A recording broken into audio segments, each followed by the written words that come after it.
Today we have managed to hijack someone who's not just a politician, he is a scholar, a technocrat, and an innovator who comes from the land of ideas. From Chanakya's politics to Buddha's peace, from Ashoka Empire to the ancient wisdom of Nalanda and Vikramshila. Yes, we are talking about Bihar. आज का conversation personal भी होगा और political भी, और बिहार के future को समझने के लिए काफ़ी इम्पोर्टेंट भी. I would like to welcome Honorable Shri Nitish Mishra, Minister in the Government of Bihar. What's up, sir? How are you? All well, thank you so much. और अच्छा लग रहा है आपसे बात करके. Good. How are you being? Sir, do you know that we have hijacked you today?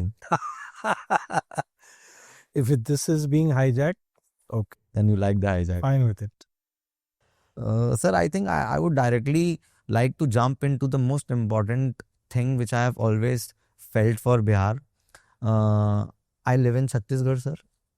और से रिसेंटली कुछ दिनों से मैं काफ़ी बिहार आना जाना कर रहा हूँ. और सर मुझे लगता है कि हमेशा एक चीज़ बोली जाती है ना कि जब तक आप कोई चीज़ महसूस ना कर लो तो उसके बारे में कुछ बोलो ना. तो मुझे लगता है कि जब भी बिहार की बात आती है, so I met my friend in London and we always use to speak about Bihar and we all use to have perception about Bihar कि कैसी जगह होगी, क्या होगी, एक जो परसेप्शन बना हुआ है. और जब मैं आया, the hospitality, the love which I found was phenomenal. और सर ये मैं सिर्फ बोलने के लिए नहीं बोल रहा हूँ, मैं बाय रोड आया. I told you, remember when the first time I met, मैंने इतनी सारी जगह घूमी sir. Everyone was so welcoming, एक अलग प्यार मिला. तो सर मुझे यही जानना है कि सबसे इम्पोर्टेंट चीज़ कि Bihar is the victim of perception. एक परसेप्शन बना हुआ है, चाहे वो यहाँ के ग्रोथ को लेके हो, चाहे वो यहाँ पे लोगों को लेके हो, चाहे वो यहाँ के एक्सेंट को लेके हो. तो सर मतलब how do we plan to get out of this? Sir perception time लगता है ना बदलने में. मैं जब लास्ट 15 मंथ्स से डिपार्टमेंट ऑफ इंडस्ट्रीज देख रहा हूँ, कुछ समय तक 10-11 महीने तक टूरिज्म भी देखा, तो मैंने जो महसूस किया, मैं जहाँ भी इन्वेस्टर्स मीट में गया, रोड शोज में गया, किसी इवेंट में गया, तो मैंने ये रियलाइज़ किया कि जो एक अब रियल बिहार है उसको शायद लोगों ने देखा ही नहीं. हम अक्सर उनको ये मजाक में भी कहते थे, यार मजाक में भी नहीं, या यूं कहें कि देखिए आप बिहार को कानों से नहीं देखिए, आंखों से आके देखिए. And I think very rightly you have also said, you have travelled a lot. Bihar आप कई बार अब आप आए हैं. बिहार का जो एक वार्मथ है, बिहार का जो एक कल्चर है, बिहार की जो हमारी एक पूरी जो एक एनवायरनमेंट है, वो एक बहुत बड़ा एस्पेक्ट है जहाँ पे हम सही मायने में अतिथि देवो भवो को हम फॉलो भी करते हैं. लेकिन हाँ, ज़रूर ये फैक्ट रहा कि एक परसेप्शन बहुत बुरा बन गया बिहार के बारे में. और बुरा ये बना कि लोगों को लगता ही नहीं कि बिहार में अच्छी चीज़ें हो सकती हैं. एक कोई व्यक्ति पहली बार आया, जब वो लैंड किया एयरपोर्ट पे, तो ही वॉज शॉक कि लगा कि मुझे तो यहाँ पे पक्की इमारतें नहीं होंगी. तब अलग अलग तरह का लोगों ने एक मन में अवधारणा बनाया हुआ था कि क्या है ये. लेकिन अगर आप आज देखेंगे तो बिहार जो बाकी हमारे देश के अन्य राज्य हैं, हम वैसे ही हैं. बिल्कुल सर. बिहारी आपको देश के हर एक हिस्सों में मिलेगा, देश के बाहर भी आपको मिलेगा. हमारा जो एक एक्सेंट है वो अलग है, विभिन्न राज्यों का होता है. मतलब जैसे बहुत सारे राज्यों के होते हैं तो हमारा भी है. बहुत जगह लोगों को ये अच्छा भी लगता है, और मुझको लगता है बहुत कम ऐसे लोग होंगे जिनके बिहारी फ्रेंड नहीं है. करेक्ट. क्योंकि आप जैसे खुद यूके में रहे, बिहारी मिला. कोई डीयू में गया, कोई मुंबई गया, कोई सदर्न स्टेट्स गया, तो हर एक जगह मिले. तो आप जब मिलते हैं तो एक वो जो कनेक्ट है, फिर आप जो देखते हैं, तो वो मैं इसलिए नहीं कि मैं बिहार का हूँ, एक वो अलग ही सा आपको एक एहसास कराता है. एंड बिहार में मानता हूँ कि हम लोग बहुत इमोशनल हैं. मतलब बिहार के लोग बहुत इमोशन से भरे हुए हैं. हम किसी भी चीज़ों को दिमाग से नहीं बल्कि दिल से सोचते हैं, और यही शायद बिहार को अलग भी बनाता है. सर हमेशा दिल से सोचना चाहिए कि दिमाग से. ये देखिए अच्छी बात है. मतलब दोनों का एक, मुझको लगता है अगर ऐसे पूछिए तो एक बहुत ही बैलेंस्ड अप्रोच होना चाहिए।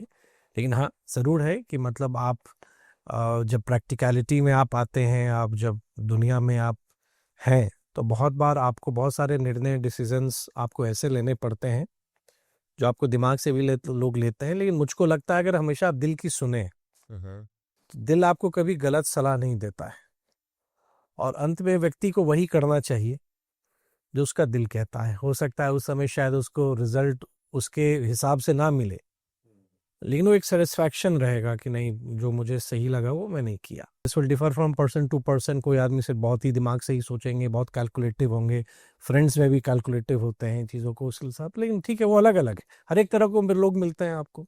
करेक्ट। सर, जीएचडीपी की जब हम बात करते हैं तो मैंने recently when I was researching about this, I found that after 2019 GHDP plus में है। तो ease of doing business when it comes to connectivity और everything, I think when we talk about the man force, sir वो तो बिहार में खुद है। और अगर हमको कोई यहाँ काम करनी है, इन्वेस्टमेंट करना है, कोई भी बिजनेस करना है, when it comes to entrepreneurship also, when it comes to anything which is related to food, especially makhana, we talk about Bihar. तो सर बढ़ने के बाद भी अभी भी लोगों को ये लगता है कि सर, मेरे फैमिली में ना यहाँ पे कॉन्ट्रैक्टर का काम करते थे 4-5 साल पहले, और उनका आज भी एक परसेप्शन है कहीं समस्तीपुर के पास में कि when I told them I am visiting to Bihar, तो क्यों जा रहे हो बिहार। तो सर, जबकि मुझे लगता है कि यहाँ पे पोटेंशियल बहुत ज़्यादा है in terms of industries also. उसको किस तरीके से देखते हैं कि if people wants to come and invest and maybe make a good fortune here in terms of anything, तो उसको हम कैसे देखते हैं सर? देखिए, एक चीज़ तो है ना कि मतलब अगर आप बिहार के बारे में अगर आप पढ़ें, जो आपने शुरू में कहा भी, एक समय पूरे एंशिएंट इंडियन हिस्ट्री बिहार की हिस्ट्री थी। मतलब जो अगर भारत के आप इतिहास को अगर आप पढ़ें, तो सब कुछ बिहार के इर्द गिर्द ही घूमता था। बिहार हमेशा एक नॉलेज का एक हब रहा, एक सेंटर रहा। नालंदा विश्वविद्यालय या फिर विक्रमशिला, दूसरे देशों के लोग आते थे। मतलब जितना आप पढ़ेंगे नालंदा विश्वविद्यालय के बारे में, वो जगह है। बीच का एक दौर ज़रूर ऐसा आया, मतलब जिसमें बिहार ने एक बहुत डिक्लाइन देखा, ग्रोथ रेट नेगेटिव हो गया। मतलब बहुत रेयर होता है that you will find a states growth rate in negative, लेकिन अब लगातार ग्रोथ रेट नेशनल एवरेज से भी अधिक रहा है, डबल डिजिट्स में रहा है। अगर आप अपने देश को अगर आप उसको जोग्राफिकली अगर देखें, हम लोग जब नॉर्थ साउथ ईस्ट वेस्ट हम बात करते हैं, तो अब का जो समय है, जो गवर्नमेंट ऑफ इंडिया का भी जो थ्रस्ट है वो ईस्टर्न स्टेट्स पे है। और कहीं ना कहीं जो 4-5 राज्य अब ऐसे हैं, अगर हम इफ़ यू आर थिंकिंग, देखिए सबसे बड़ी बात मैं मानता हूँ कि लीडरशिप वो है जो आगे की सोच रखता है। हम सिर्फ आज सोचें, अगले 1 साल के लिए सोचें, तो हम फिर क्या एक विजन हम दे रहे हैं। हमारी प्लानिंग अगले 25 वर्षों के लिए, 50 वर्षों के लिए है, वो है।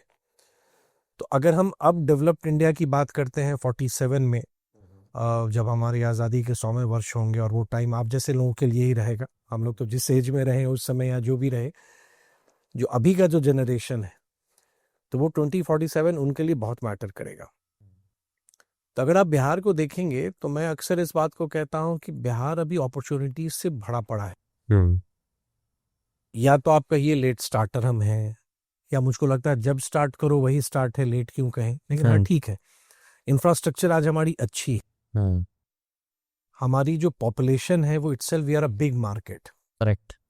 If you will see the geographical location which Bihar has, जिन राज्यों के साथ हम बॉर्डर्स शेयर करते हैं, या जो इंटरनेशनल बॉर्डर्स हम नेपाल के साथ हम शेयर करते हैं, या पूरा नॉर्थ ईस्ट का गेटवे बिहार होके है।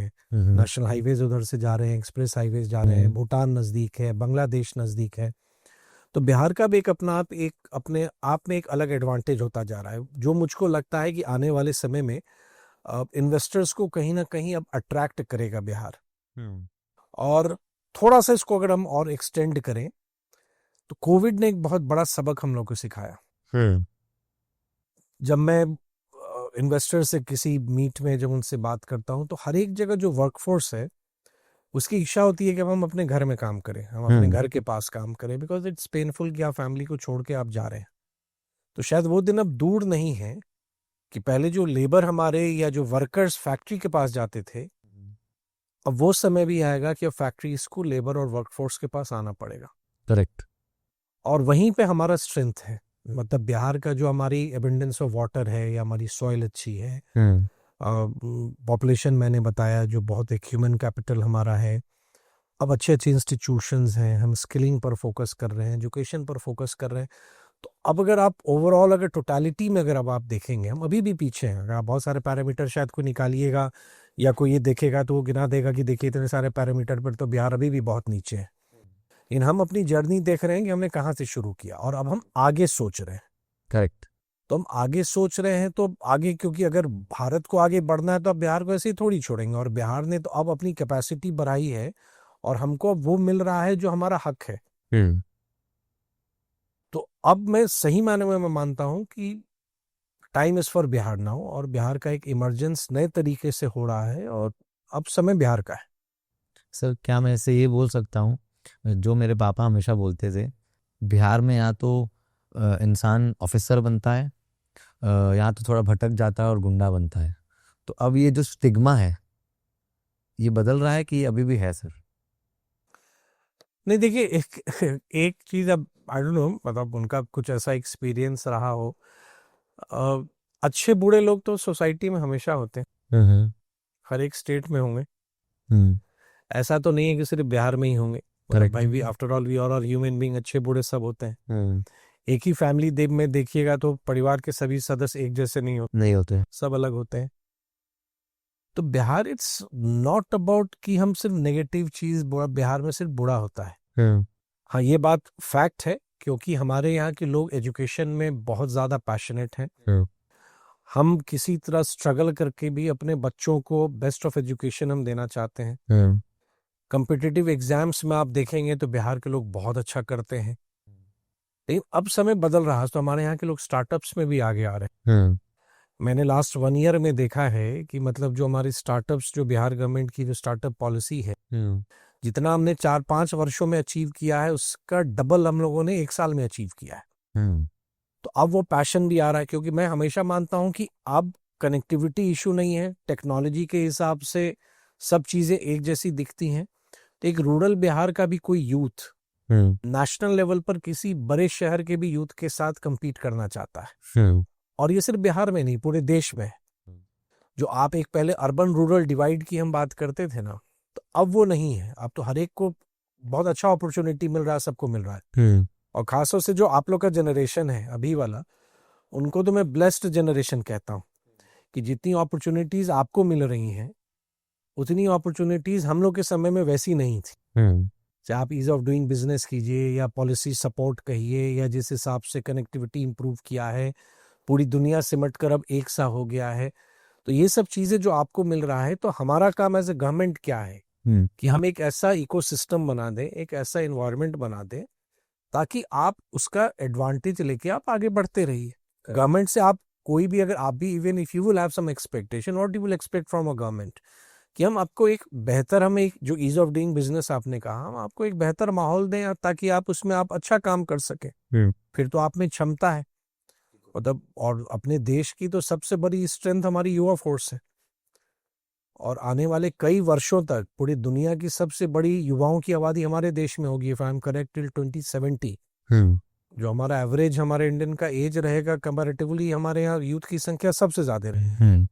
तो एक ये बहुत बड़ा हमारा एडवांटेज है। बिल्कुल सर। सर, और I mean being a politician, आपको क्या लगता है कि आपके कार्यकाल में या आपके टर्म्स में द बेस्ट इनिशिएटिव जो आपको, आप जिसको एडमायर करते हैं, आपका लिया हुआ बेस्ट इनिशिएटिव जो आई think you admire the most? अगर इस पर्टिकुलर टेन्योर का आप कहेंगे, लास्ट 15 मंथ्स में इंडस्ट्री में, मैं दोनों कहूँगा, क्योंकि टूरिज्म भी इक्वली मैंने देखा। करेक्ट। तो टूरिज्म में एकदम बिहार टूरिज्म में एक पूरा शिफ्ट आया। और जो बिहार के जो पोटेंशियल है, चाहे वो रिलीजियस टूरिज्म कहिए या इको टूरिज्म कहिए, तो वो जो अनटैप्ड था उसको हम लोग धीरे धीरे सामने लाए और बहुत कम समय में बहुत बेहतर रिजल्ट्स आए, चाहे इन terms of sanctioning of the projects और क्रिएटिंग न्यू थिंग्स, अच्छी अच्छी चीज़ों को लाना, बेस्ट प्रैक्टिसेस अडॉप्ट करना, तो वो हमने बहुत किया। इंडस्ट्री में अगर आप देखेंगे तो देखिए दो चीज़ें बहुत, एक तो बिहार के हिस्ट्री में जितना बड़ा हमारा बिजनेस इवेंट जो बिहार बिजनेस कनेक्ट हुआ दिसंबर में, जो साइज हमारे एमओयूज के रहे, मतलब I think around more than 423 projects के एमओयूज हम लोगों ने साइन किए, रफली अबाउट 1,81,000 करोड़।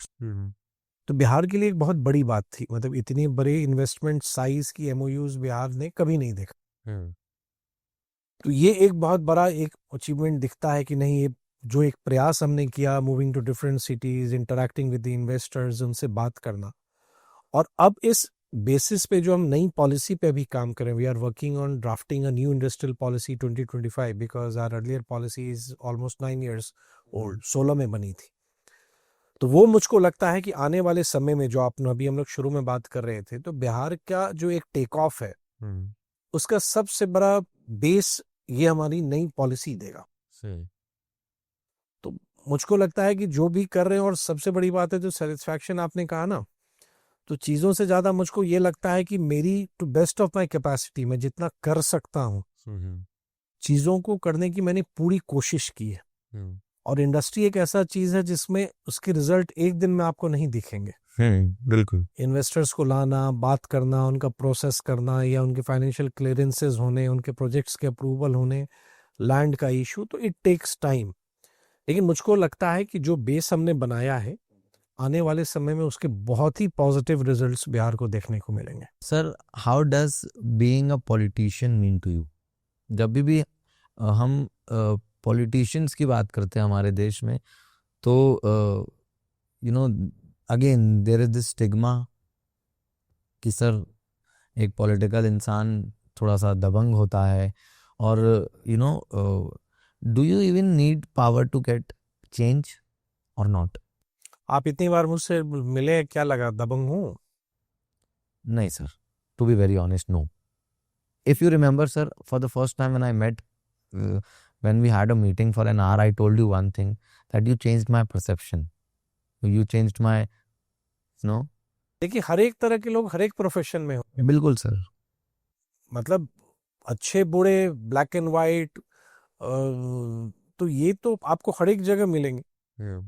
लेकिन एक, हाँ, एक ये शायद हमारे जैसे लोगों ने, मतलब मैं हमारे जैसे मैं जब मैं कह रहा हूँ, तो जो लोग सार्वजनिक जीवन में हैं या पॉलिटिक्स में हैं, एक सबसे बड़ी बात है जो हम भूल जाते हैं ना, कि हम एक बहुत बड़े नेता ने, एक लीडर ने मुझे समझाया कि हम अक्सर दो आंखों से देखते हैं, लेकिन हमें लाखों आंखें देखती है। मेरा कंडक्ट, मेरा व्यवहार, माई बिहेवियर,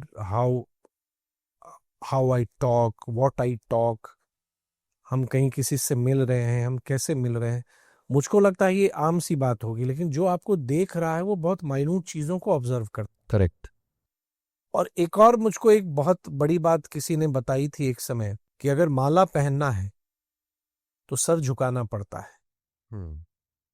तो अगर इस शब्दों का अगर आप अर्थ देखें, हर एक तरह के लोग मिलते हैं, मतलब अगर हम ही लोग अगर हैं, 243 MLAs हैं बिहार में, सभी एक जैसे नहीं होंगे, सभी का काम करने का तरीका एक जैसा नहीं होगा, सब अपने हिसाब से बेस्ट करते हैं।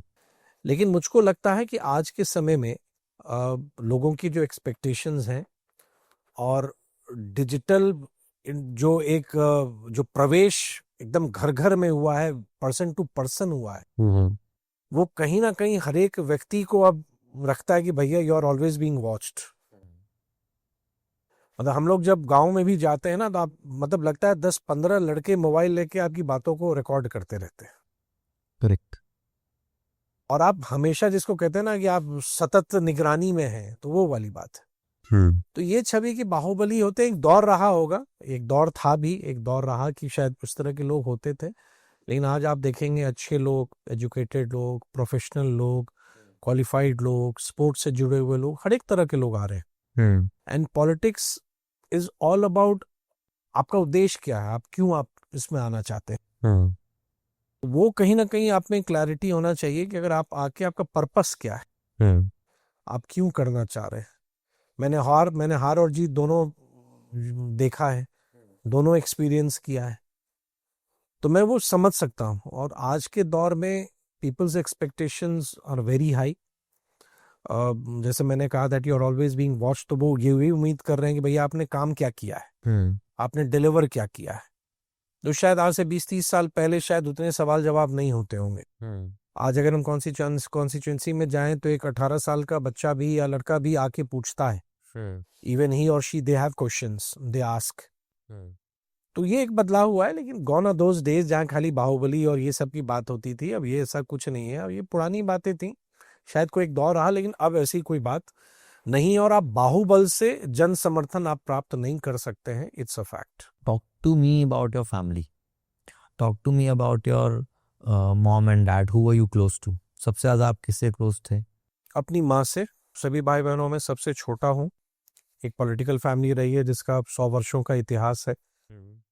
बहुत सारे हमारे अंकल फ्रीडम फाइटर भी रहे। हमारे फैमिली ने बहुत ज़्यादा अपनी ज़मीनें भूदान में, जो श्रद्धेय विनोबा भावे जी का जो भूदान आंदोलन चला उसमें हम लोगों ने अपनी ज़मीनें भी दी। हमारी फैमिली ने इंस्टीट्यूशंस क्रिएट किए। हाँ, एक पॉलिटिकल फैमिली है तो एक अपब्रिंगिंग उस माहौल में हुई, लेकिन उस अपब्रिंगिंग में भी एक अंतर हमेशा मैंने पाया कि your commitment towards the people वो एक सुप्रीम है, मतलब वो टॉप मोस्ट है। आप कभी भी अपने व्यक्ति को आप नो नहीं कह सकते। आप कभी भी किसी व्यक्ति को ये नहीं कह सकते that you are not available. और दूसरा जो मैंने अपने माँ और अपने फादर से, दोनों से जो मैंने सीखा और जो देखा है, एक ह्यूमन एंगल या एक मानवीय संवेदना जिसको कहते हैं ना, मतलब आप जो भी काम करते हैं उसमें ह्यूमन फर्स्ट, मतलब वो एक हमेशा कहीं ना कहीं दिमाग में रहता है। और सबसे बड़ी बात है व्यवहार, क्योंकि हमारे फादर, आई रिमेम्बर, उन्होंने बड़ा अच्छा एक बार बताया कि आप तो पोजीशन में आज रहिएगा, कल नहीं रहिएगा, लेकिन लोग आपको आपके व्यवहार के कारण याद करेंगे। हम्म बहुतों से शायद आप जीवन में एक बार से अधिक नहीं मिल पाते हैं, हम्म लेकिन आप जैसा मिले होंगे उसके मन में जो रहा होगा कि वेदर यू आर एरोगेंट, नहीं यू आर पोलाइट, आप अच्छे से मिले, आपने अच्छे से बात किया, तो वो रहता है। हम्म तो अभी भी जो मुझको लगता है कि जो एक मानवीय संवेदना कहिए, लोगों का सम्मान कहिए, वो एक चीज कहीं ना कहीं एक फैमिली में जो अपब्रिंगिंग हमारी हुई उसी ढंग से हुई। और उस चीज को मैं समझा भी, महसूस भी किया, क्योंकि आप अगर एक पॉलिटिकल फैमिली से आते हैं तो आप पॉजिटिव और नेगेटिव दोनों इनहेरिट करते हैं। तो आपको एक ये भी रहता है कि हमेशा आपको अपना वर्थ या आपको अपनी काबिलियत या आपका परफॉर्मेंस हमेशा कहीं ना कहीं जज भी हो रहा है, कंपेयर भी हो रहा है, तो वो चलता रहता है। लेकिन हाँ, ये बात ज़रूर है कि मतलब मैं मानता हूँ कि जिस संस्कार में जो अपब्रिंगिंग हमारी हुई या जो घर का जो माहौल था, कि जैसे आप मुझसे मिलने आए, आप तो अंदर आ गए, लेकिन आप जिस गाड़ी पे आए, आपका ड्राइवर, आपका चालक बाहर गेट पे है, तो मैं आपको एक गिलास पानी आग्रह करूं या ना करूं, उस व्यक्ति को मैं ज़रूर करूं। बिल्कुल सर। कभी मैं ऐसा महसूस करता हूं कि नहीं, मेरे यहाँ से कोई भी एक व्यक्ति एक गिलास पानी या एक कप चाय पिए बिना चला गया, तो वो कहीं ना कहीं मुझको बहुत ज़्यादा वो मुझे सही नहीं ये तो लगता है। ये ओवरऑल बिहारी ब्लड में है कि वो आई मीन मैंने पर्सनली फील किया है sir. If you are going somewhere, वो छोटा हो बड़ा हो, he will offer you with something, और ये आई थिंक ब्लड में भी है और बल्कि अगर आप रूरल एरियाज में जाएंगे तो आपको और भी ज़्यादा और मिलेगा, ज़्यादा है। और अरे ज़्यादा है। अर्बन की तो बहुत सारी सीमाएं हैं, सब कुछ है, लेकिन अगर आप रूरल एरिया में अगर आप जाएंगे तो वो वार्मथ आपको, और वो ज़रूर आपको दिखेगा वो। तो कुछ पॉलिटिक्स की बातें बताइए ना सर, जब बातें मतलब नॉट पॉलिटिक्स पॉलिटिक्स बट कुछ dinner table conversation with your dad. I mean he was a known figure, don't you think कुछ ऐसा? Sir I am a son of a businessman, so मैं हमेशा बचपन से बीइंग अ सिंधी, मैं हमेशा व्यापार सुन के बड़ा हुआ हूँ और आप पॉलिटिक्स सुन के बड़े हुए हैं, तो वो थोड़ा कॉन्फ्लिक्ट है। तो कुछ कुछ यानी कुछ यादें, कुछ सीख जो आज आप भी फॉलो करते हैं, या मैं इसको इस तरीके से पूछूं कि the ideologies which you have, like आप में भी वो है और आपके पापा में भी वो थी, तो आप कुछ बताइए उसके बारे में। अगर आप किसी को रिप्रेजेंट कर रहे हैं तो आप रिप्रेजेंट कर रहे हैं तो आप उनकी वॉइस हैं, तो उनकी वॉइस को और उनकी उम्मीदें आपसे हैं कि हमारा जो सिस्टम है डेमोक्रेसी का, लोकतंत्र का, वो आपको कहीं ना कहीं 3 लाख 3.5 लाख लोगों का रिप्रेजेंटेटिव बनाता है। अगर आप इन टर्म्स ऑफ असेंबली देखें, लोकसभा में तो बहुत बड़ी संख्या हो जाती है। You are answerable, you are accountable, और कहीं ना कहीं उस जवाबदेही को समझना। और मैंने भी वही कोशिश की कि कोई व्यक्ति अगर मेरे पास आए, निराश होके ना जाए, मेरे काम में कहीं कोई भेदभाव दिखे नहीं, वो व्यक्ति अपने आप को असहज नहीं समझे। मतलब मैं मानता हूं कि अगर आप रिप्रेजेंट कर रहे हैं तो आपके साथ आपके जो लोग हैं उनका एक कंफर्ट होना चाहिए कि वो आके आपसे किसी भी तरह की बात करें। मतलब वो आपसे बात करने में हेजिटेशन नहीं हो। मतलब बहुत बार होता है ना कि मैं मिलना चाहता हूँ अपने एमएलए से, कोई मिलने नहीं दे रहा है, मैं उस तक पहुंच नहीं पा रहा, वो नहीं होना चाहिए। और दूसरी बात, आप हमेशा तो किसी पद पर नहीं रहेंगे। बिल्कुल सही बात। मेरे फादर का जितना समय था, बहुत कम समय वो चेयर पे थे, लेकिन जो उनका काम था, जैसे academically was very sound, professor थे, फिर पॉलिटिक्स में आए, पढ़ने का बहुत शौक था, तो वो सब चीज़ें अपने आप आती ही गई। मतलब मैं भी कहीं जाता हूँ, अगर किसी प्रोग्राम में मुझे जाना है तो मेरी कोशिश रहती है उस विषय के बारे में थोड़ा अध्ययन कर लूँ, कहीं थोड़ा नॉलेज थोड़ा सा बढ़ा लूँ, जो विषय है उसी पर बोलूँ। बेमतलब के विषय पर बहुत बार होता है विषयांतर हो जाते हैं, हमें जो बात करनी है उस पर नहीं करते, हम उस पर अलग हम बात चले जाते हैं, तो वो सब अंतर पड़ता है। और साथ में जो मैंने कहा कि क्योंकि आपको अच्छा और बुरा दोनों मिलता है, तो आपको वो चीज़ को करना है, और कहीं ना कहीं आपको अपनी पहचान भी बनानी पड़ती है।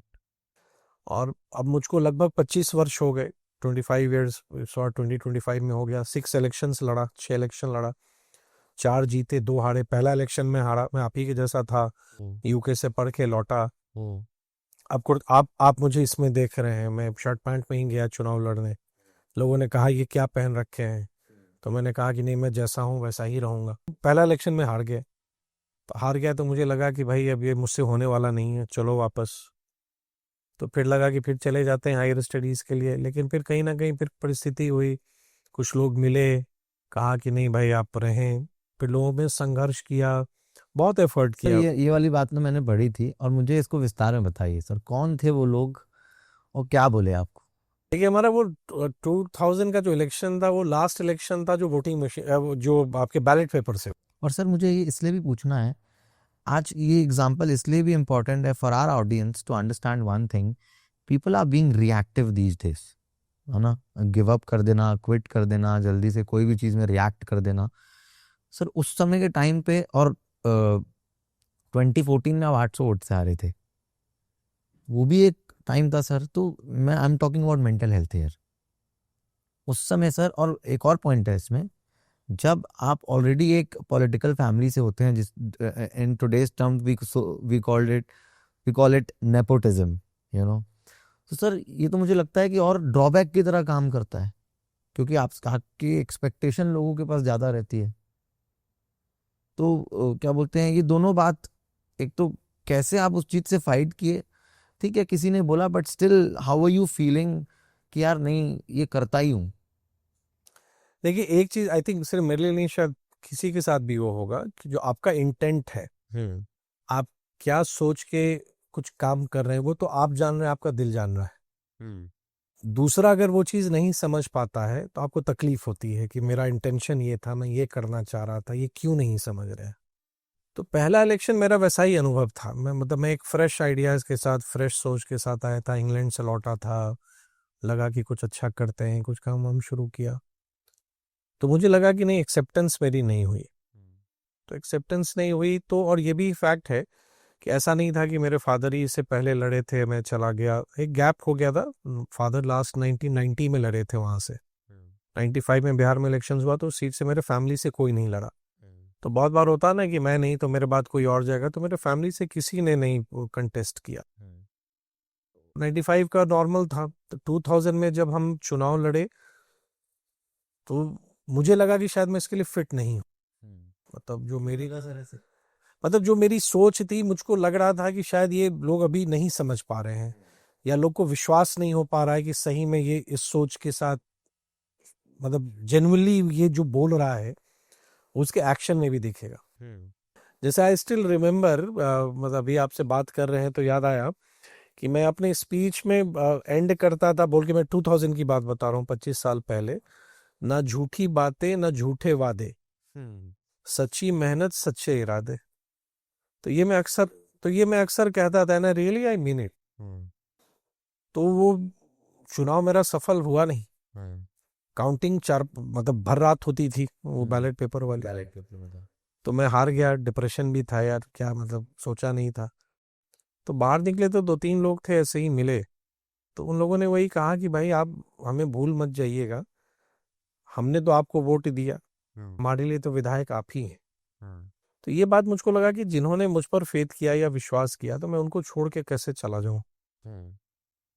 वो चीज मुझको रोका। और आपने जो अभी के जनरेशन का कहा ना, एक अंतर हम पाते हैं कि हम तुरंत में जजमेंट पे आते हैं। करेक्ट।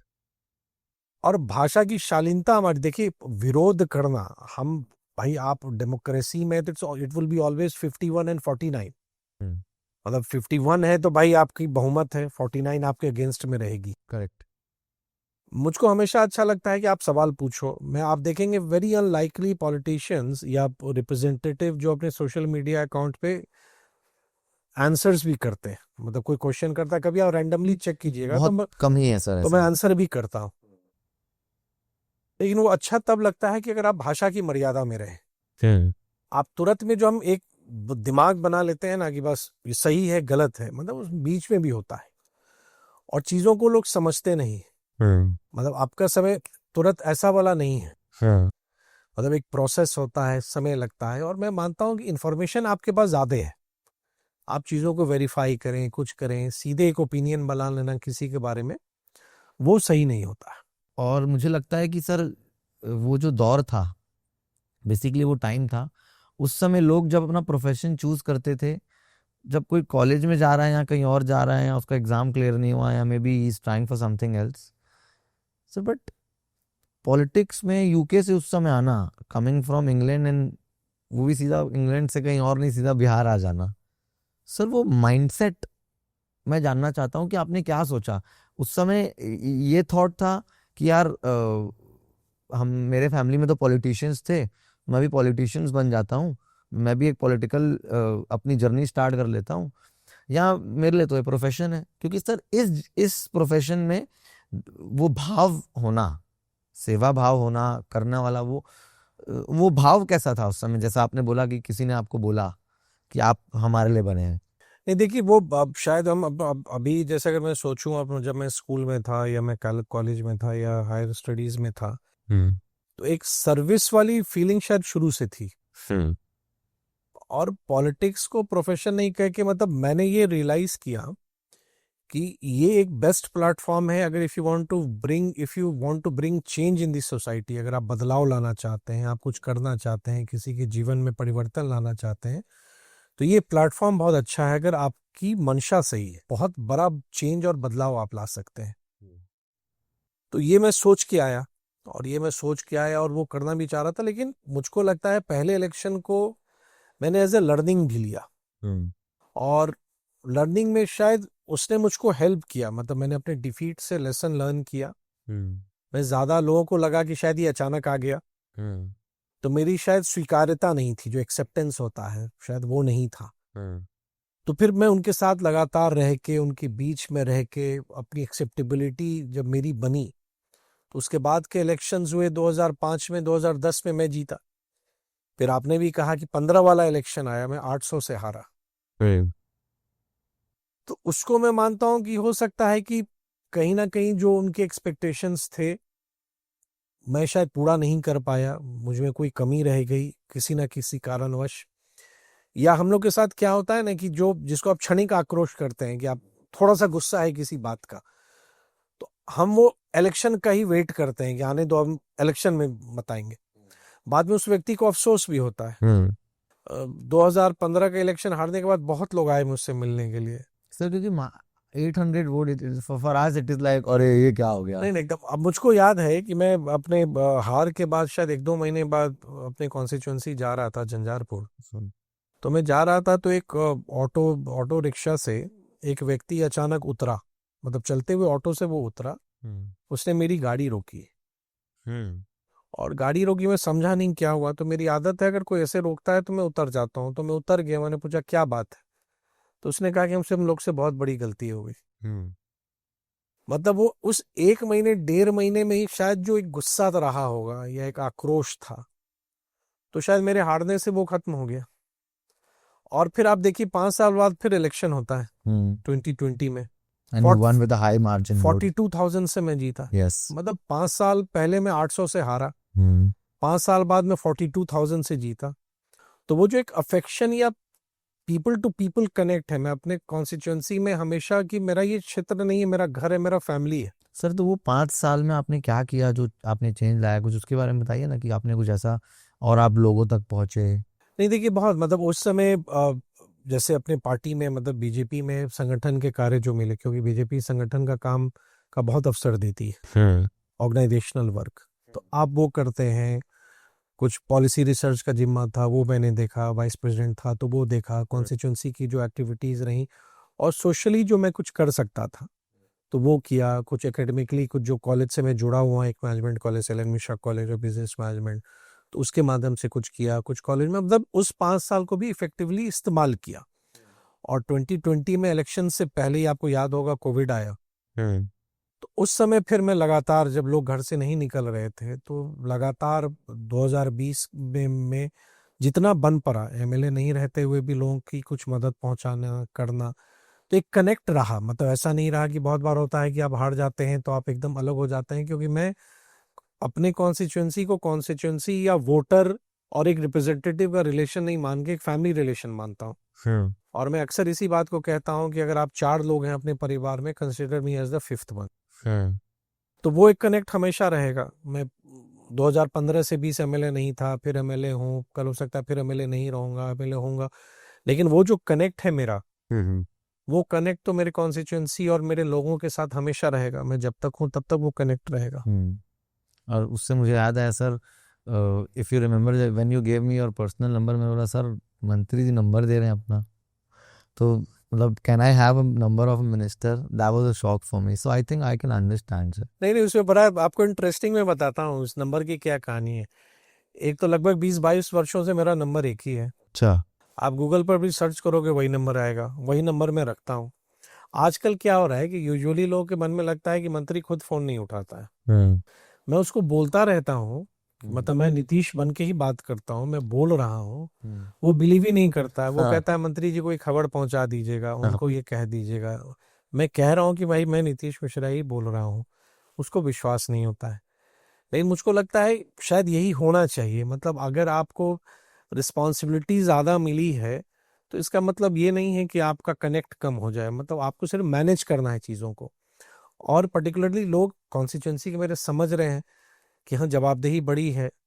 फ़ोन कॉल्स अगर मैं मिस करता हूँ तो मैं मैक्सिमम कोशिश करता हूँ टू कॉल बैक।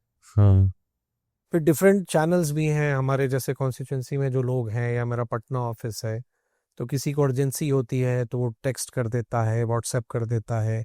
किसी को मेडिकल अर्जेंसी है, कोई और ज़रूरत है, तो उस हिसाब से फिर वो काम करते हैं। लेकिन हाँ, मुझको खुशी है इस बात की कि एक ही नंबर है मेरा, और वही नंबर अभी तक मेंटेन्ड है, और वही नंबर मैं स्वयं उठाता हूँ, मैं खुद उठाता हूँ। सर कभी कोई प्रैंक कॉल कर दिया तो?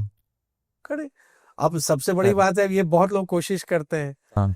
तो कोशिश करते, कभी किसी बंदे ने फोन किया कि भैया आपका एटीएम कार्ड ब्लॉक है, तो ये सब भी आता रहता है। हाँ. तो वो सब तो अपनी जगह है। कभी कोई बहुत सारे ऑफर्स आते रहते हैं, तो वो अपनी जगह, जैसे शायद आपको आते होंगे मुझे भी आते हैं। तो अब तो कहीं ना कहीं भाई अब इतनी समझ है, और लोगों को भी समझना चाहिए, तो लोग कोशिश तो करते ही हैं, तो कोशिश करते ही हैं वो करने के। लेकिन ठीक है, वो भी एक अच्छा अनुभव रहता है। सर जब भी हम यूथ की बात करते हैं, during my college days, during my school life, I was the only one in my class who use to talk about politics. Not politics politics, बस कौन इलेक्शन लड़ रहा है, बेसिक आसपास के कॉरपोरेटर कौन है, पार्षद कौन है, ग्राम पंचायत में क्या हो रहा है. सर आज के ज़माने में ना, जब भी मैं किसी यंगस्टर्स से बात करता हूँ तो they don't even want to talk about politics. अरे इसकी बात मत करो, ये तो दलदल है। सर हमारे देश में जो युवा ज़्यादा पढ़ा लिखा हो चुका है उसका ओपिनियन ना होना एक खतरा है। ओपिनियन ना होना, मैं नहीं बोल रहा हूँ you should be aware about politics, आपको सब पता होना चाहिए, लेकिन आपका ओपिनियन होना बहुत जरूरी है। और we can't just always say कि नहीं नहीं हमको इसमें पढ़ना नहीं है, डोंट टॉक अबाउट इट। मतलब यहाँ पे आज कितने यूथ होंगे सर जो न्यूज़ चैनल देखते होंगे। और चलो हम मीडिया की बात नहीं करते हैं, वो अलग डिबेट में चले जाएंगे कि मीडिया कैसी होती है, but still we don't like to watch something which is political. We don't want to hear about any elections. इसको आप कैसे देखते हैं सर? पढ़ा लिखा को तो और ज्यादा बात करना चाहिए। मेरी समझ से अगर आप देखिएगा तो मुझको तो लगता है सबसे पहला काम एज ए सिटीजन हमको ये करना चाहिए कि हर एक चुनाव में आप वोट जरूर डालिए। आप जिनको डालते हैं, अभी भी आप देखेंगे इलेक्शन कमीशन का जो इतना ड्राइव चलता है to increase the voting percentage, ये क्यों पड़ता है ये जरूरत? भाई आपका ये अधिकार है और आप जाके करें, तब आपको अधिकार भी बनता है to question the government. 60% voting हो रही है, 65% वोटिंग हो रही है, वो भी बहुत ज्यादा जब हम फोकस कर रहे हैं, ताकत लगा रही है इलेक्शन कमीशन, तब जाके हमारा वोटिंग होता है। तो वोट तो आपको जरूर करना सर चाहिए। बट वोट में भी ऐसा होता है कि पापा ने बता दिया बेटा इधर दबाना, तो हम जाके वोट कर देते हैं। I think my team is sitting here, उनके कुछ दिन पहले मैंने पूछा था, I won't take the name, कि आप किसको वोट देते हो? जिसको पापा बोलते हैं। नहीं, लेकिन ऐसे भी हैं, मैं आपके गांव का उदाहरण में बताऊंगा कि पति ने किसी और को दिया, पत्नी ने किसी और को हाँ दिया। है सर, ऐसे भी तो है। ऐसा भी होता है। और सबसे बड़ी बात हमको लगता है बहुत बार ऐसे भी हैं, जब यंगस्टर से आप किसी से पूछिएगा तो शायद उनको अपने एमएलए का नाम भी नहीं मालूम, हाँ उनको करेक्ट। अपने एमपी का नाम भी नहीं मालूम। ये होना चाहिए, ये जानना चाहिए, बिकॉज वो इस सिस्टम में नहीं है। लेकिन हाँ, सिस्टम को क्रिटिसाइज करना फिर आसान होता है। हाँ बिल्कुल सर। तो आप सिस्टम को क्रिटिसाइज करेंगे तो वो तो सबसे आसान है, लेकिन उस सिस्टम का हिस्सा बनिए।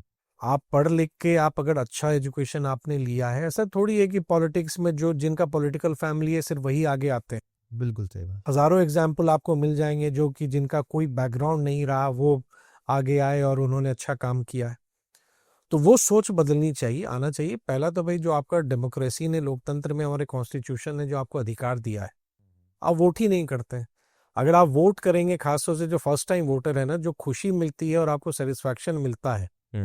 और बहुत लोग तो अब यंगस्टर्स आप देखेंगे वो जो इंक लगाते हैं उसके बाद वो अपने इंस्टा पे या सोशल मीडिया पे डालते भी है that I have voted. Correct. तो वो बढ़ भी रहा है, जो एक ये नया जनरेशन है उसमें ये चीज आ भी रहा है। हमको लगता है थोड़ा जानना चाहिए भाई आपके, बिकॉज अपना देश है, अपना स्टेट है, वहां पे क्या हो रहा है, नहीं हो रहा है।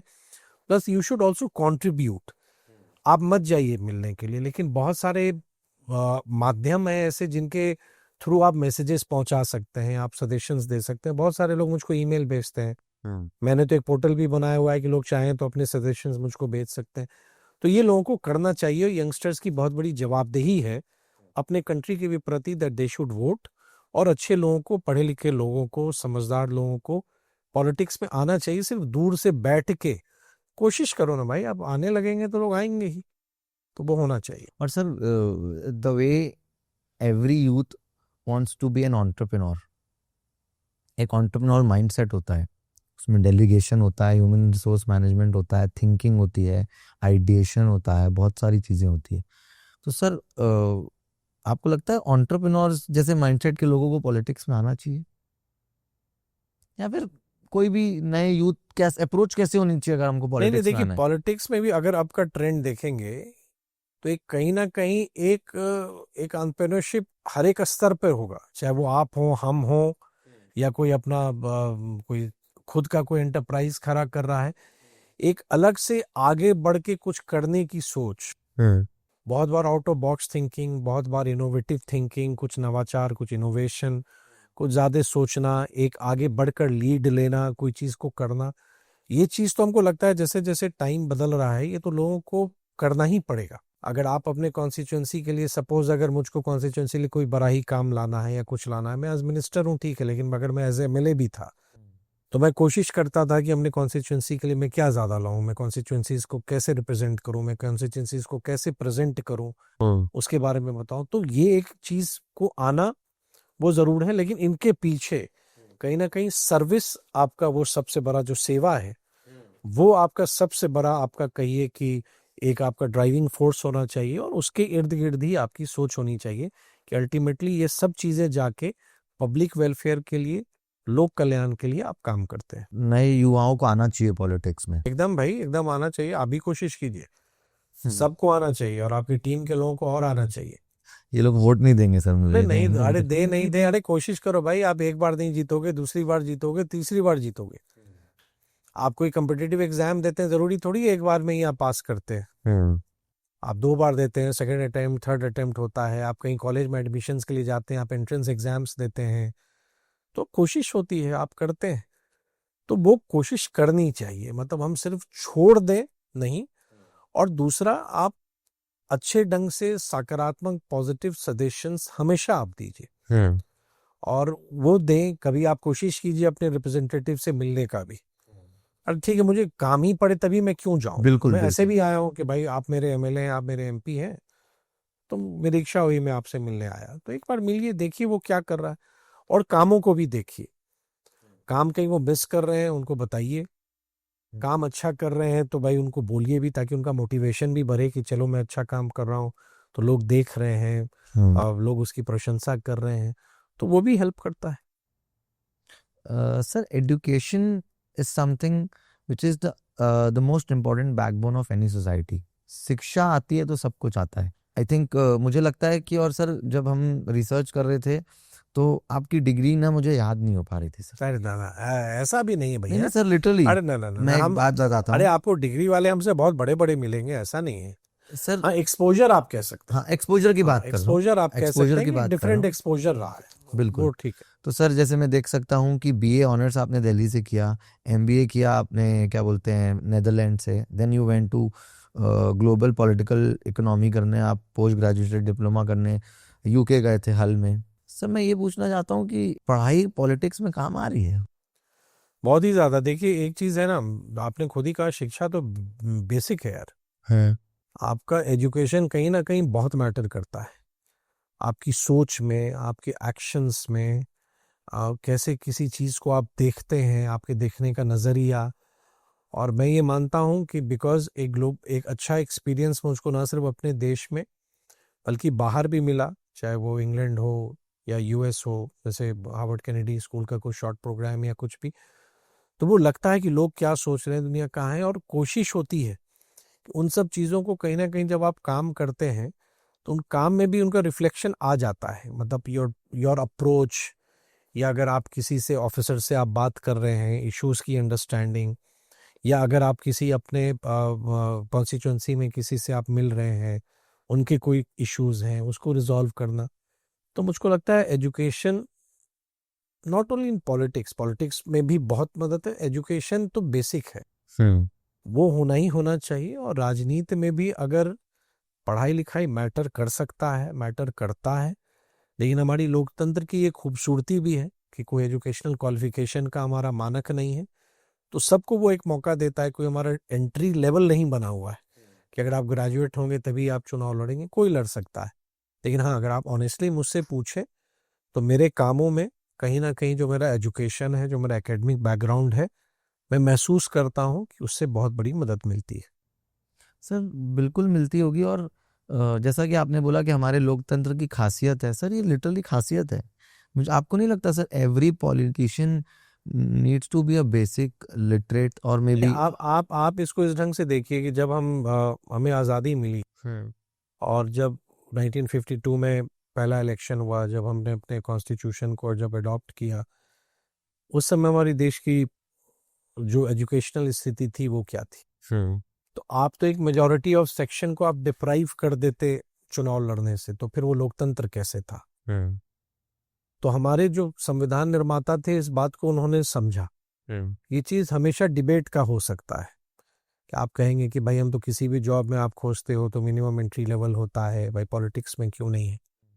लेकिन एट द सेम टाइम अगर आप देखिए कि अभी हमारे ही कंट्री में कितने सारे स्टेट हैं जो 100% लिटरेसी रेट होगा जिनका, या सारे लोग पढ़े लिखे होंगे, तो अगर आप ये कुछ ऐसी एलिजिबिलिटी क्राइटेरिया लगाते हैं तो एक बहुत बड़े सेक्शन को आप कहीं ना कहीं डिप्राइव कर देंगे इस पूरे इलेक्टोरल प्रोसेस से दूर होने में। हम्म। इस- इसलिए मैंने कहा कि हमारे लोकतंत्र की ये खूबसूरती है हम्म कि वो सबों को मौका देता है, and it's up to the people to choose hmm कि आप किसको चुनते हैं। बहुत बार एक बाहर से पढ़ा लिखा आदमी भी चुनाव हारता है। I mean I remember Manmohan Singh ji चुनाव हारे थे कोई भी, इसलिए एक चुनाव, ऐसी जगह से, साउथ दिल्ली से, जहाँ पे सबसे ज्यादा लोग पढ़े लिखे हैं। तो इसलिए वो मैटर नहीं करता है, हम्म इसलिए हाँ वो आपके काम में, और ये एक हमेशा एक डिबेट का विषय रहेगा। अच्छा भी है, होना भी चाहिए, लेकिन मुझको लगता है कि हमारी जो एसेंस ऑफ डेमोक्रेसी है हम्म वो यही है कि सबको वो मौका देता है। और मुझको लगता है जब आप रिस्पॉन्सिबिलिटी के चेयर पर जाते हैं तो वो इटसेल्फ बहुत बड़ी पाठशाला है। वो आपको खुद बहुत बड़ा ज्ञान का वो भंडार है जो आपको सिखा भी देता है। हम्म तो आई थिंक ठीक है अभी जो है, लेकिन हाँ इतना जरूर है, अगर आप एक ट्रेंड देखेंगे, हम्म चाहे वो डिफरेंट स्टेट्स के असेंबली इलेक्शंस हों या अपने देश के पार्लियामेंट का चुनाव होगा, तो जो लोग हैं वो धीरे धीरे उसकी संख्या बढ़ती जा रही है कि जिन्होंने एक शिक्षा प्राप्त की है, बेसिक लेवल की है, या ग्रेजुएशन की है, या हायर एजुकेशन या प्रोफेशनल डिग्रीज लेके अब आ रहे हैं, तो वो एक मिक्स अब आपको दिखता है। हम्म So how was your time in UK? How do you define that? Part time किया सर आपने कभी वहाँ ट्राई किया? देखिए बड़ा यूके का जो एक्सपीरियंस था ना, मतलब एक तो जो मैं गया, it was 100% scholarship. British government की एक स्कॉलरशिप है शिवनिंग, हम्म very I prestigious read about scholarship, this, sir. Very prestigious scholarship. तो वो आपके सारे नीड्स वो फुलफिल करते थे। हम्म लेकिन हाँ मैंने वहाँ देखा, बहुत सारे मेरे फ्रेंड्स थे जो करते थे, हम्म ट्रैवल किया, तो चीज़ों को हमने देखा। और सबसे बड़ी बात है कि वो जो अ, एक एक्सपोजर जो रहा ना, मतलब अ, वो अपने आप में एक जाना ही वहाँ एक, अपार्ट फ्रॉम जो कोर्स में आपने जो पढ़ा, उसके अलावा your interaction with people from different country, different background, उनकी अलग सोच, उनसे बात करना। अगर आप क्लासरूम में हैं तो सब अलग अलग देश के बैठे हैं, सबका अपना नज़रिया है, अपना पर्सपेक्टिव है। तो मुझको लगता है कि बहुत बड़ा बदलाव कहीं ना कहीं मेरे लाइफ में वो जो यूके का पीरियड था उसने लाया। और जब मैं पीछे मुड़ के देखता हूँ अपनी यात्रा को, जो मैंने यूके के बाद से अभी तक की देखी है, हम्म तो कहीं ना कहीं मैं मानता हूँ कि वो जो मेरा पीरियड था, वहाँ जाना, वहाँ पढ़ना, उसने मेरे पूरे थिंकिंग को, मेरे विचार को, या मेरे कार्य करने के तरीकों को हम्म बहुत हद तक इन्फ्लुएंस किया। मतलब मैं उससे अपने आप को मानता हूँ कि मैं बेटर हुआ हूँ जो मैं उस समय था, या बाद में, या उस जो मैंने सीखा या जो मैंने पढ़ा आज कैसे वो उपयोग में आ रहा है, या मेरे अप्रोच में वो नेचुरली आ जाता है। मतलब ये नहीं है कि वहां आपको किसी प्रोफेसर ने पढ़ाया तो इसलिए आप ये कर रहे हैं, वो करेक्ट। कहीं ना कहीं आपके वो सिस्टम में ही इंस्टिंक्टिवली, हाँ। वो आ जाता है। तो स्टे बहुत अच्छा था। और मतलब बहुत सारे फ्रेंड्स जो इंडिया से उस समय गए थे, जो कुछ फ्रेंड यहाँ जान पहचान वाले थे वो गए, या जो वहाँ जाके फ्रेंड्स बने, ज्यादातर वहीं रह गए। और हमको लगता है जो एक आपका क्लोज एक ग्रुप होता है फ्रेंड्स का, हम्म तो उसमें मैं एक शायद इकलौता रहूंगा जो लौटा, जैसे आप भी लौटे। हम्म तो बहुत सारे लोग रह गए होंगे, कोई हायर स्टडीज में गया होगा, कोई जॉब ढूंढ रहा होगा, या कुछ भी रहा होगा। तो मैं उनमें से था जो लौटा। तो मुझको लगता है कि मैं डेस्टिनी में बहुत विश्वास करता हूँ। मुझको लगता है शायद डेस्टिनी ने ही ये तय किया कि भाई आप लौटो, आप काम करो। Sir, we often talk about decentralization, and I always thought when I'll sit with someone who's from BJP, I'll ask this because I like this personally. Uh, Sir, organizational structure, decentralization की जब मैं बात करता हूँ, I think BJP is the best example of giving chance to the people who are even new to politics, और जो उनका अनुभव ज़्यादा नहीं है। जो बीजेपी ने स्टेप लिया है, राजस्थान पे जो सीएम बने वो फर्स्ट टाइम एमएलए थे। सर ये कभी हमने देखा नहीं हमारे देश में। And I think being an entrepreneur this is phenomenal. You know Chhattisgarh में मैं हूँ, माननीय विष्णुदेव साय जी सीएम बने, किसी ने सोचा नहीं था। तो सर ये क्या है सर, मतलब how BJP suddenly took this turn and started following this decentralisation structure? देखिए my experience BJP, it's now almost 10 years, और मैं देखता हूँ कि यहाँ पे सबों को मौका मिलता है। Every worker has an opportunity to grow within your state. आप काम करते हैं, आप दूसरे स्टेट जाते हैं, जैसे मैं असम चुनाव में गया, बंगाल चुनाव में गया, त्रिपुरा चुनाव में गया, मध्य प्रदेश चुनाव में गया, तो आपको एक अपॉर्चुनिटी मिलती है। और सबसे बड़ी बात है कि हमारे यहाँ ये फैक्ट है बीजेपी में कि जो हमारा बूथ अध्यक्ष होता है, जो हमारा सबसे जो नीचे, जो हमारा मेन जो संगठन का जो स्ट्रक्चर जहाँ से शुरू होता है, वहाँ का जो अध्यक्ष है उसको भी अपॉर्चुनिटी मिलती है और मिल सकती है कि वो नेशनल प्रेसिडेंट तक जा सकता है। तो ये शायद किसी और पॉलिटिकल पार्टी में आपको नहीं दिखेगा। Every worker is being watched. बहुत बार हमको लगता है कि शायद हम करते जा रहे हैं, क्या हो रहा है, कोई देख ही नहीं रहा है, लेकिन बहुत बार अचानक होगा, जैसे लोगों को आप जो इंफॉर्मेशन का जो उनके पास डिफरेंट चैनल्स हैं जो मिलता है, तो वो लग जाता है बहुतों बार लोगों को। जब आप चॉइस ऑफ कैंडिडेट्स आते हैं या आप किन्हीं को पार्टी पोजीशंस आप देते हैं, तो उसमें वो कहीं ना कहीं वो बात उस बात से लग जाती है कि अरे ये कैसे हुआ। तो कहीं ना कहीं उसका कोई स्ट्रेंथ था, उसके कोई ऐसे काम थे जो पार्टी लीडरशिप ने फील किया कि नहीं, इनको हमको अवसर देना चाहिए, मौका देना चाहिए। तो मुझको लगता है ये किसी और पॉलिटिकल पार्टी में संभव ही नहीं है एक्सेप्ट बीजेपी। आज आप किसी के साथ ऐसे ही बैठे हुए हैं, अचानक मालूम चला कि वो बहुत बड़े पोजीशन पर वो चला गया, वो बीजेपी ही कर सकती है और कोई पार्टी नहीं कर सकता। सर ये कई बार उल्टा नहीं पड़ता अगर किसी को अनुभव नहीं है? नहीं, देखिए, आप कहीं ना कहीं आप एक प्रयोग करते हैं और वो चीज़ बहुत बार होता है, जो मैं मानता हूँ कि आप उसको सीखते भी हैं, आप लर्न भी करते हैं। और वही चीज़ है कि बीजेपी भी अनुभव से, मतलब इतने कम, आप 1980 से अभी 2025 45 साल की यात्रा रही है भारतीय जनता पार्टी की, लेकिन 45 इयर्स में जिस ढंग से बीजेपी इवॉल्व हुई है, कुछ ना कुछ कारण तो जरूर है ना। कुछ ना कुछ कारण तो जरूर है कि आप इतने कम समय में इतना स्ट्रॉन्ग प्रेजेंस, अब पैन इंडिया आपका है, तो वो कुछ तो है। और कहीं ना कहीं हमारा जो संगठन है, हमारा स्ट्रक्चर है, वो करता है। और पार्टी लीडरशिप जो निर्णय लेती है, तो अपनी समझ से बेस्ट निर्णय वो लेते हैं।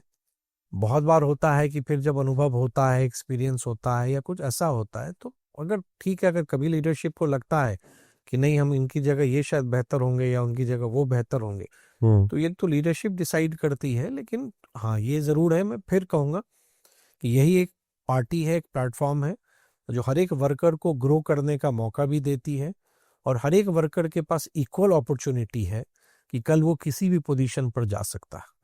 I think sir the biggest example is Modi ji. एकदम। सर मोदी जी से मिले हैं कभी? हाँ, मिला हूँ, बहुत बार मिला हूँ, लेकिन और ये भी मैं आपको बताऊंगा कि हमारी पार्टी में एक खासियत है कि जितनी बार, जैसे कोई सीनियर लीडर आ रहे हैं, जैसे अगर आपने आदरणीय प्रधानमंत्री जी का ही कहा, तो वो जितनी बार आते हैं तो हर एक बार स्टेट लीडरशिप तय करके सर्टेन कार्यकर्ता को उनको मिलने, जब आप उनको वेलकम करना होता है तो वहां आप लोग भेजते हैं। और मुझको लगता है एक बड़ी संख्या है ऐसे भारतीय जनता पार्टी कार्यकर्ताओं की जिन्होंने आदरणीय प्रधानमंत्री जी से संक्षेपी ही, लेकिन उनसे मुलाकात करने का उसको अवसर मिला है। और ये ऐसा नहीं है कि अगर मैं ही हूं तो 4 बार, जितनी बार प्रधानमंत्री जी आएंगे मैं ही मिलूंगा। पार्टी में सबों को मिलता है, तो जो हमारे स्ट्रक्चर में, तो मुझको तो पिछले 10 वर्षों में बहुत बार ऐसा अवसर मिला। और अभी कुछ दिन पहले तो हमारे कॉन्स्टिट्यूंसी में ही उनका प्रोग्राम हुआ था, जो 24 अप्रैल को वो आए थे, तो फॉर्चुनेटली वो प्रोग्राम मेरे ही कॉन्स्टिट्यूंसी में था। तो इस तरह का मिलना या उनको देखना, वो बहुत बार मौका मिला। और अभी कुछ दिन पहले तो जो हमारे जितने भी पार्टी के एमएलएज और एमपीज हैं और जो ऑफिस बेरर्स हैं पार्टी के, उन सब से मिले। वो पार्टी कार्यालय में पटना आए थे, तो प्रदेश कार्यालय में वो सबों से मिले। सर कैसा हो रहा है उनका? एकदम अलग है भाई, मतलब मैं जितनी बार मिल रहा हूँ, अब लोग माने या ना माने, लेकिन ये फैक्ट है, वो अलग हैं। कुछ उनमें करिज्मेटिक कुछ अलग सा है, और कुछ अलग सा है। मे बी चाहे उनकी साधना के कारण, या मे बी जितना उन्होंने तप किया, या जितना वो घूमे हैं, जितना उन्होंने देश को देखा है, मतलब आप जितनी बार आप उनसे मिलेंगे, और जो ऊर्जा उनमें है, जो एनर्जी है, वो शायद आप में भी इस एज में नहीं होगी जो उनमें है। और शायद यही कारण है, मतलब ईश्वर की असीम कृपा रही है, और कठोर से कठोर निर्णय उन्होंने लिए हैं, कठोर से कठोर चुनौतियों का उन्होंने सामना किया है, और हर एक चुनौती में बहुत बेहतर रूप से वो बाहर निकले हैं। और उसी का परिणाम है कि आज पूरी दुनिया में भारत चौथी सबसे बड़ी अर्थव्यवस्था बन चुका है। सर आपने थोड़ी देर पहले मेंशन किया था this generation is lucky. Sir lucky होने के साथ साथ मुझे लगता है डिसएडवांटेज भी बहुत सारे हैं।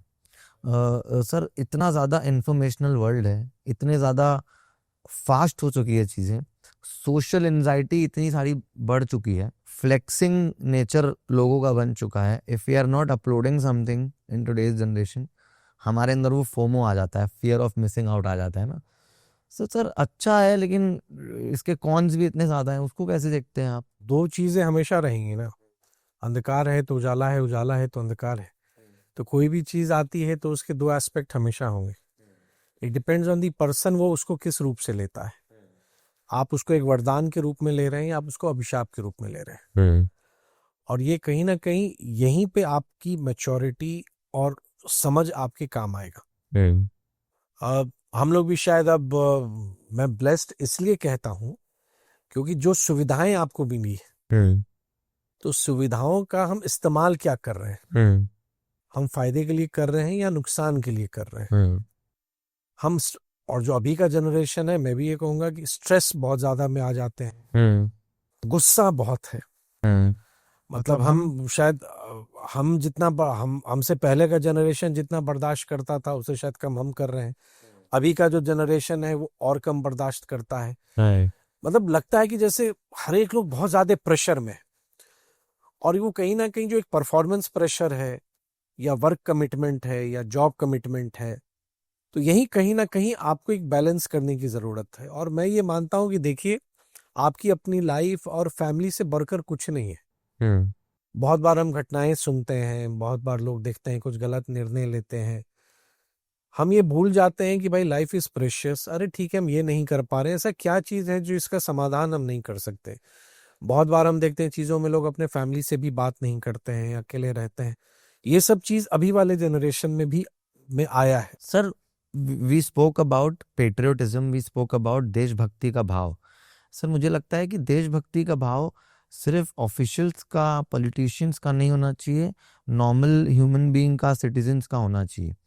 आजकल के फास्ट ग्रोइंग वर्ल्ड पे एक मिडिल क्लास आदमी जहाँ वो बिजी है अपने ईएमआईज भरने में, जिसको पता है कि आज मुझे काम करना है तभी I will be able to manage my livelihood, sir वो देशभक्त कैसे बनेगा? नहीं, देशभक्त तो हम सब हैं। सर मतलब देशभक्त is a very fancy word to say, but आप देखिए, एक सेंस ऑफ रिस्पॉन्सिबिलिटी। आप ये कह सकते हैं कि हम हमेशा अपने अधिकारों की बात ज्यादा करते हैं, अपने कर्तव्य की बात हम कम करते हैं। तो जो राइट्स एंड रिस्पॉन्सिबिलिटीज वाली बात है, ये भी ठीक है कि हम सब अपने लाइफ में उसकी जद्दोजहद में इतने उलझे पड़े हैं, फंसे पड़े हैं, बेसिक सब्सिस्टेंस के लिए, कमिटमेंट्स को पूरा करने के लिए, तो वो अपनी जगह है। लेकिन फिर भी इतना ज़रूर है, मतलब मुझको लगता है कि बहुत सारे ऐसे अवसर आए हैं जब पूरा देश एक साथ खड़ा रहा है, और हमको लगता है कि कोई ऐसा नहीं होगा जब देश को उसकी ज़रूरत होगी तो वो देश के लिए नहीं होगा। Sir to be, I am sorry to cut you, but देश में जब जरूरत होगी तभी देशभक्ति क्यों आए सर? नहीं, तो आप पहले, सबसे बड़ी बात है कि देशभक्ति को आप परिभाषित कैसे करते हैं। सर मैं अभी जिस देशभक्ति की बात कर रहा हूँ वो सेंस ऑफ रिस्पॉन्सिबिलिटी की है, जिसमें एक बहुत बड़ा फैक्टर सिविक सेंस का भी है। एकदम। तो मैं ये आपने बहुत अच्छा कहा कि देखिए, जब आदरणीय प्रधानमंत्री जी ने पहली बार हाथों में झाड़ू लिया, बड़ी आलोचना हुई। हम और आप ही देखिए, मतलब कहीं होगा तो कुछ निकाल के डाल देंगे, दिल्ली मुंबई जाएंगे 2 बार सोचेंगे, और विदेश जाएंगे तो पॉकेट में डालेंगे, सड़क पर डालेंगे। हाँ। एक ही व्यक्ति का चरित्र बदलता रहता है। तो हमारी देश के प्रति जवाबदेही क्या है? तो मेरे देश के प्रति ये भी जवाबदेही कि हम अपने स्वच्छ रखें, आसपास गंदगी नहीं करें। ये भी तो एक बेसिक कर्तव्य है हमारा जो हमें करना चाहिए। हाँ, ये एक चीज जो इसको एक ओनरशिप कहिए या जो एक है, तो इसी को लाने का प्रयास किया जा रहा है। और हमको लगता है ये छोटी छोटी ये चीजें हैं, लेकिन हमारे इतने बड़े देश में जब सब ठान ले, और उसका बहुत सारे रिजल्ट्स भी आ रहे हैं, मतलब ये कह देना कि सिर्फ एक एस्पेक्ट देखना कि नहीं हो रहा है, नहीं, चीजें हो रही हैं, हो रहा है। And it's more to do with civic sense which you have rightly said. तो कहीं ना कहीं जो हमारा एजुकेशन सिस्टम है उसमें चेंजेस आ रहे हैं, उसमें बदलाव आ रहे हैं। और ये बहुत व्यवहार, या अगर हम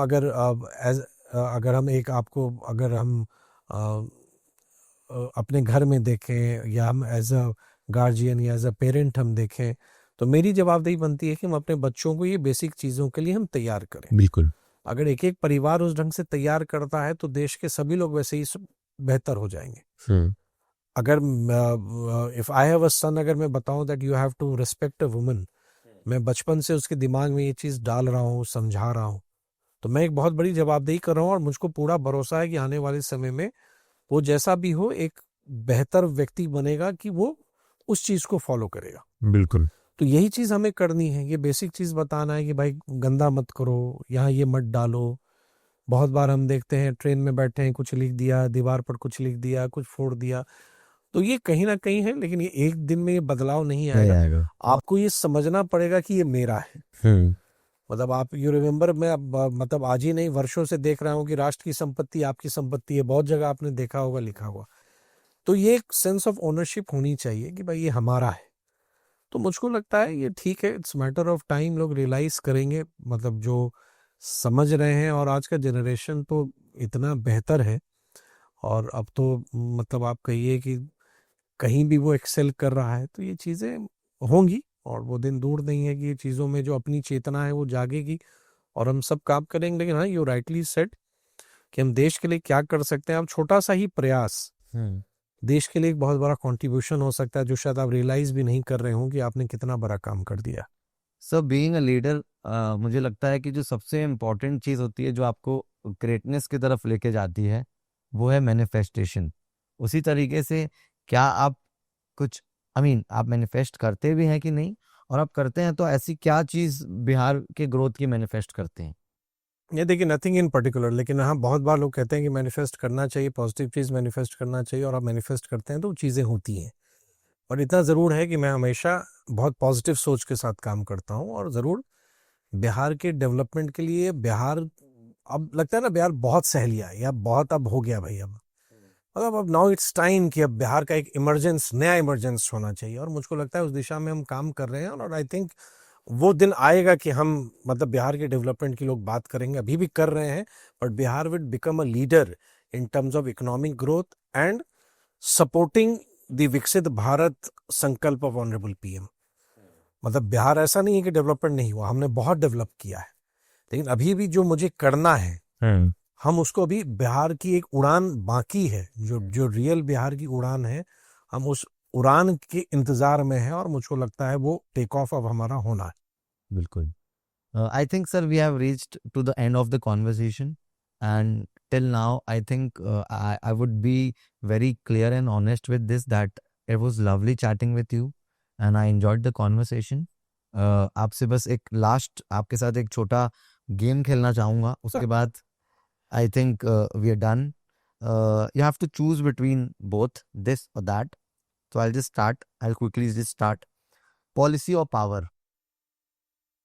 Policy and power. Different policy, but I think you are not giving a right choice. But if you're given a choice between policy and power, it's policy. It's policy. Definitely. Winning the seat or winning the hearts? Always winning the heart. Always winning the heart. Chief Minister one day or change maker always? Definitely bringing a change in this society. You can bring that change in any capacity. सब but आप chief minister बन के और बड़ा change change maker का है वो, आप बदलाव सोसाइटी में हमेशा आप किसी भी कैपेसिटी में ला सकते हैं। हम छोटे समूह में ही लाएंगे, लेकिन हम ला सकते हैं। I can bring smile to the people's face. आज मैं किसी भी प्रोफाइल में रहूं, किसी भी भूमिका में रहूं, किसी भी रोल में रहूं, I think I can do that. वो मैं करूंगा। नॉलेज और विजडम? दोनों ही आवश्यक है यार, दोनों की भूमिका। आप ये इतना डिफिकल्ट चॉइस आप दोगे कि आप एक चीज को पकड़ो तो बहुत मुश्किल है, लेकिन हमको लगता है कि कहीं ना कहीं दोनों का ही एक परफेक्ट कॉम्बो हो। I think you are not allowing me that, लेकिन हाँ, बट लेकिन आई प्रेफर कि नहीं, ठीक है, एक दोनों का एक परफेक्ट ब्लेंड होना चाहिए, दोनों उस ढंग से देखें। लिट्टी चोखा या दही चूड़ा? हाँ, दोनों दोनों ही मुझे बहुत पसंद है। अब लिट्टी चोखा एक जो हमारा बिहार के एक हिस्से का फेवरेट डिश है, अब तो ग्लोबली लोग जानते हैं। और चूड़ा दही हमारा नॉर्थ बिहार का बहुत ही फेवरेट डिश है। तो ये दोनों को ही मैं मतलब बहुत रिलिश करता हूँ, तो और मैं दोनों को ही, दोनों बहुत अच्छी लगता है। तो अगर आप मुझको चॉइस देंगे एक को चुनी, नहीं मैं तो कहूँगा मैं दोनों ही लूंगा, मैं एक नहीं छोड़ सकता। मैं भी सर। सर, स्टेट एम्पावरमेंट और नेशनल अचीवमेंट? देखिए नेशनल अचीवमेंट तभी होगा जब स्टेट्स एम्पावर्ड होंगी, स्टेट्स बेहतर करेंगी, तो हमेशा नेशनल। अरे नहीं यार, अपना देश आगे बढ़े, देश आगे, बिहार आगे बढ़ेगा, देश आगे बढ़ेगा, वो तो सही जुड़ा हुआ है। सर जैसे एक नैरेटिव होता है ना कि I want to work for the state first and then maybe. अरे बाबा, तो स्टेट इसी देश का हिस्सा है ना। हाँ बिल्कुल है। अगर बिहार को इकोनॉमिकली प्रॉस्पर हो रहा है, आप बिहार की डेवलपमेंट में आप कंट्रीब्यूट कर रहे हो, बिहार ग्रो कर रहा है, तो वो नेशन बिल्डिंग में भी तो काम कर रहा है। आप दोनों को अलग क्यों देखते हैं?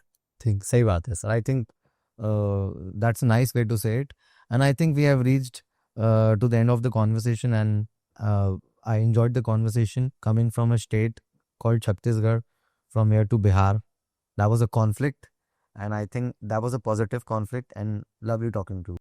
नहीं नहीं, मुझे भी बहुत अच्छा लगा। थोड़ी अलग तरह से हमने बातचीत भी की, and particularly with you, because जो बिहार को उतने ढंग से जान नहीं रहा, अभी बिहार को जानने की उसने शुरुआत की है। और बिहार के बारे में whatever you have experience, I am very happy, and for you it's lot to explore in Bihar now. Indeed, best wishes and thank you so much.